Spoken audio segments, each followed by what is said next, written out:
Over the last 3 months, I've been investing £150 a month into my Lightyear Stocks and Shares ISA account. But I have been investing for the past 9 years now, and I've built a multi-six-figure investment portfolio in that time. But I wanted to start this new series from scratch, showing you what it's like to build an investment portfolio, starting with a relatively small amount of money and seeing how that compounds over time. Some may be skeptical looking at £150 a month and think it's not enough to make a difference, what a small amount like this actually means longer term, and the honest progress that I've made in my stocks ISA so far.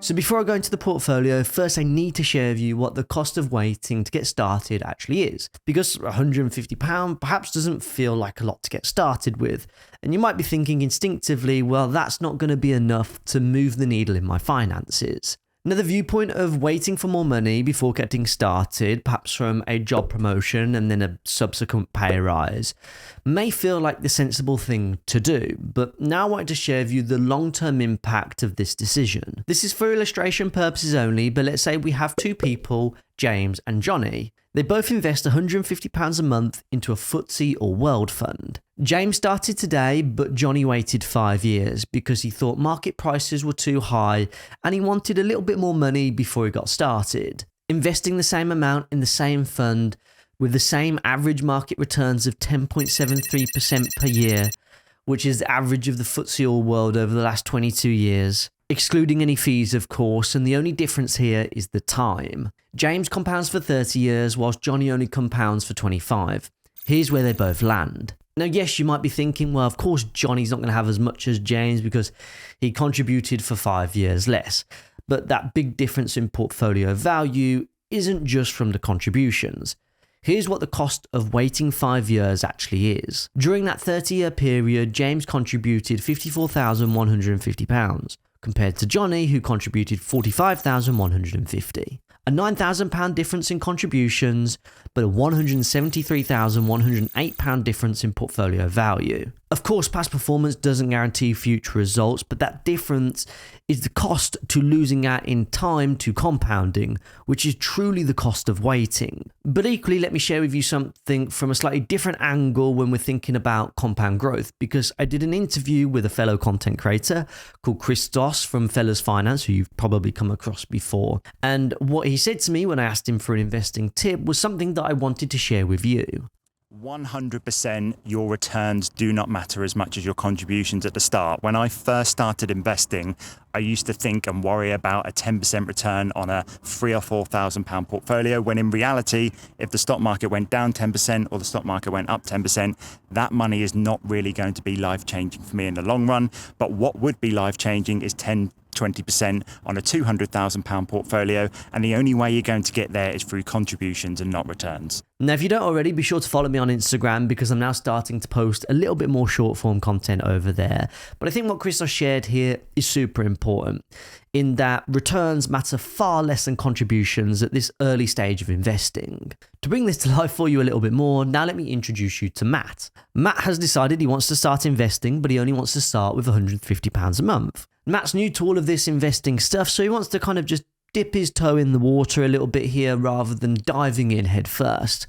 Now, he's also early on in his career and rents are sky high, and the cost of living pressures also continue to bite. So starting small and starting sensible is a feasible choice for Matt today, given that he knows his future self hopefully will thank him for it at some point down the line. But with Matt knowing he would go on to earn more money over time, he also committed to increasing his contributions each year by 5%. Now, assuming Matt invests under the exact same criteria as both Johnny and James, so using the same fund, the same returns, excluding fees, and for illustration purposes only, this is where he would end up. £216,000 more than James and £389,000 more than Johnny. That's a life-changing difference just from making a marginal, small uplift in contributions as part of his overall investment strategy. It does mean that Matt did contribute £119,739 in total, which compared to Johnny and James is substantially more, but the additional value in his portfolio, in theory anyway, makes it totally worth it. Now you might be thinking, well, adding 5% a year to your contributions over a 30-year time horizon,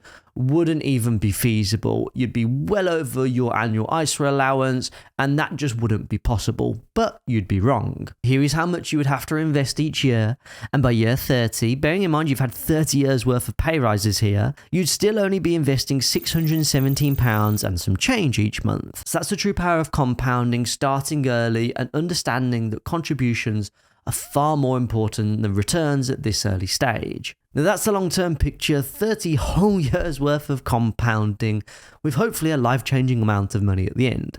But let's bring things back down to earth a little bit here, because nobody actually starts with this amount of money. So with that context in mind, let's talk about my own portfolio now and where it stands exactly after investing £150 a month over the last 3 months. Okay, here's my Lightyear Stocks and Shares ISA account. You guys can see that since early May, I've invested £450 in total, and the current portfolio value is sitting at £454.71. We are up just over 1% for the equivalent of £4.71. So it has admittedly been slow and steady up until this point, which is understandable given the phase that we're at in this part of the investing journey. And you might be looking at this thinking, oh, you've made like less than a fiver for 3 months worth of investing. And you might be thinking, well, that's not exactly great progress so far, in which case you'd be right. But at this point, you're not really expecting to make lots of money from investing during the early parts of the journey. And the truth is that over the course of the past 3 months, well, the portfolio itself has varied in terms of its overall value. Sometimes it's been up, on other months it has been down slightly, and it does just fluctuate on any given day of the week. As of right now, I'm only just about in the green, and that's not because I've picked a bad investment. In actual fact, if I click into my investment, you can actually see that I am totally invested in a Vanguard FTSE All World fund. I do this via the Lightyear Plans feature, which is just a way of automatically setting up my investments each month so I don't even have to think about it. And it's probably worthwhile me saying at this point that if you are interested in setting up your own Stocks and Shares ISA account with Lightyear, well, they are currently offering all new customers one free fractional share or ETF of your choice, valued up to £100 into your general investment account when you scan the QR code up here on screen and open an account. Alternatively, download the app in the App Store and then enter the promo code Mitch. All you need to do is deposit at least £100 into your ISA or general investment account and complete the verification and onboarding process. Of course, remember that when investing, your capital is at risk and the value of your investments can go down as well as up. But with that in mind, now let's talk a little bit more about the investment I've made and exactly why I've done so. It's a global equity tracker which captures 3,790 of the biggest companies on the planet, and it includes Nvidia, Apple, Microsoft, Amazon, Google, and many others you've probably heard of before. The strategy here isn't to try and beat the market or even try and find the next Nvidia. Instead, it's about statistically doing what's best for me. Now, what I mean by that is over the past decade, just 13% of professional fund managers have actually managed to beat a global index. And look, arguably these professionals who do this for a living are far more clued up than I am, yet 87% of them can't beat the global index. So in my mind, I'm kind of thinking, what makes me think that I can? So instead, I'd much rather take the more passive approach to investing and invest in some kind of global index fund tracker that simply allows me to obtain average market returns, which for the FTSE All World over the past 2 decades and a little bit has been 10.73%. This for me is a simplistic approach to investing in the market, which I think is important when investing is confusing at the best of times. Particularly for me as an individual, I don't also have time to be researching and studying companies' profit and loss accounts and investor relations presentations. Now, what I particularly like about this fund is that it's diversified. Now, what I mean by that is that if a specific company and perhaps even a whole sector underperforms, then there are thousands of other companies quite literally in this portfolio that could be going up in value at the time at which some of the others are coming down. For me, this adequately spreads my risk, but I think it's also important to acknowledge something that perhaps some people don't think about when investing in these types of funds, in that they are market weighted, which presents a completely different risk for investors. In terms of what that means, well, here you can see that the bigger the company, the bigger the percentage weight that it holds in the portfolio. So if, say, these top 5 stocks in the fund all decline at the same time, of course it's going to have a bigger overall effect on the portfolio because of the concentration risk present. Now, you may have noticed Alphabet has a higher market value but a lower market weighting than Amazon and Microsoft. This is because it's combined with the market value of its Class C stock, which you can see further down. In my mind, there is no perfect portfolio, and instead, investing is more about picking an investment or a number of investments that an investor is comfortable with and sticking with those investments through the good times as well as the bad. And obviously, there's been a lot going on in the world right now, so we're not seeing a huge amount of progress on my investment portfolio. However, I will say that I have been able to pick up a rather small dividend of £1.53. Now, I know it's not a lot, none of it is so far, it's not intended to be, but hopefully, based on everything I shared with you earlier, particularly about Johnny, James and Matt, it's exactly where we'd expect to be at this stage. Even if the stock market has a really good year and we are up 10% on my £450 portfolio, well, that's only 45 quid. It's not exactly going to change my life. But actually, the more important point to make here is that just from making a single £150 investment is over 3 times as much as what would be considered actually a very solid and strong year within the stock market.